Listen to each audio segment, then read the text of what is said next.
Hi guys, welcome to Ricky and Cherry family vlogs. Last వీడియోకి ఇది continuation అనమాట. ఇంకా ఇక్కడ మన రిక్కీ వచ్చేసి ఏ ఫ్లవర్ అయినా ఇవ్వండి, అది మాత్రం స్మెల్ చూస్తున్నాడు అనమాట. అది స్మెల్ రానియండి, రాకపోనియండి, పిచ్చి పువ్వు అయినా పర్లేదు, ఏ పువ్వు ఇచ్చినా కూడా స్మెల్ చూసి దాన్ని ఆస్వాదిస్తాడనమాట. సో ఇక్కడైతే ఒక జోక్ వేసుకున్నాం. సో జోకు నవ్వుకుంటా అలా వెళ్తున్నాం అనమాట. మేము ఎక్కడికి వచ్చామో అది కూడా చెప్తాను. ఇంకా అయితే మేము క్యాబ్ బుక్ చేసుకుందామని చూసంటే ఎంతప్పటికి క్యాబ్ బుక్ అవ్వలేదు.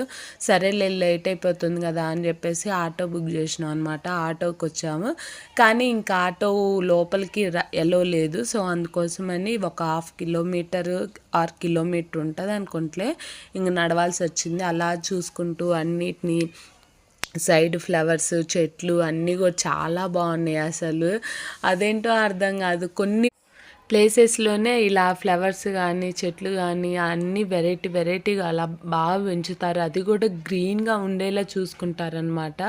ఎందుకో తెలియదు.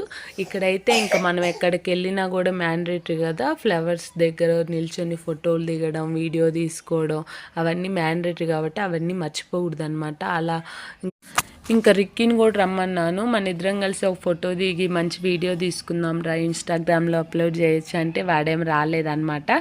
సరేలే నీ ఇష్టంలే అని చెప్పేసి ఇంకా సెక్యూరిటీ వాళ్ళు అక్కడి నుంచి చూస్తున్నారు. అయినా పర్లేదులే, ఫ్లవర్ బాగుంది, కలర్ఫుల్గా ఉందని చెప్పేసి కోసాను అనమాట. అసలు నాకేంటో అర్థం కాదు, ఏమన్నా ఫ్లవర్స్ కలర్ఫుల్గా ఉన్నాయంటే అవి నా చేతులు వాటి మీదకి వెళ్ళిపోతాయి, కొయ్యాలనిపించింది అనమాట. కోసి రిక్కీకి ఇచ్చాను. మేము ఎక్కడికి వచ్చామంటే ఎయిర్పోర్ట్కి వచ్చాం అనమాట. మీకు ఏరోప్లేన్ కనిపిస్తుంది అక్కడ, చూపిస్తున్నాను కదా, అదే ఏరోప్లేన్.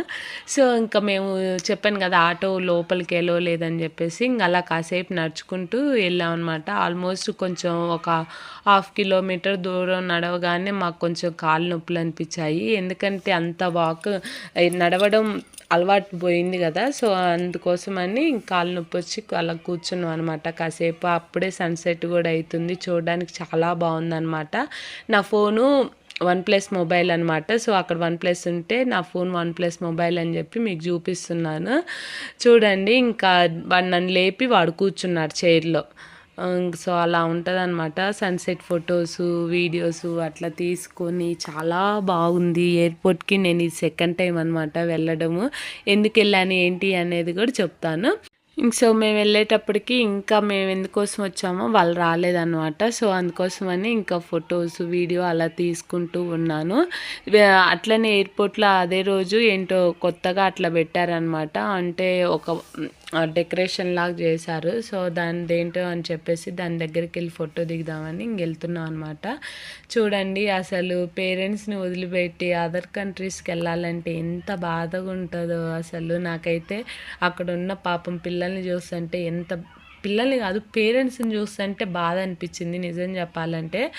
సో ఇక్కడికి రాగానే నేను రిక్కీ వీడియో తీసుకున్నాను అనమాట. రిక్కీ గారు వాళ్ళ నాన్న దగ్గరికి వెళ్ళాలని ఏడుస్తున్నాడు. మీకు ఈ వీడియో ఎలా అనిపించింది ఏంటి అనేది కింద కామెంట్ చేయండి. మీరు ఎప్పుడైనా ఎయిర్పోర్ట్కి వెళ్ళారా లేదా అనేది కూడా కామెంట్ చేయండి. మన ఛానల్ని ఎవరైనా కొత్తగా చూస్తుంటే మాత్రం సబ్స్క్రైబ్ చేసుకోవడం అస్సలు మర్చిపోమాకండి. సబ్స్క్రైబ్ చేసుకోకుండానే చాలామంది చూస్తున్నారనమాట. So please consider to subscribe అనమాట.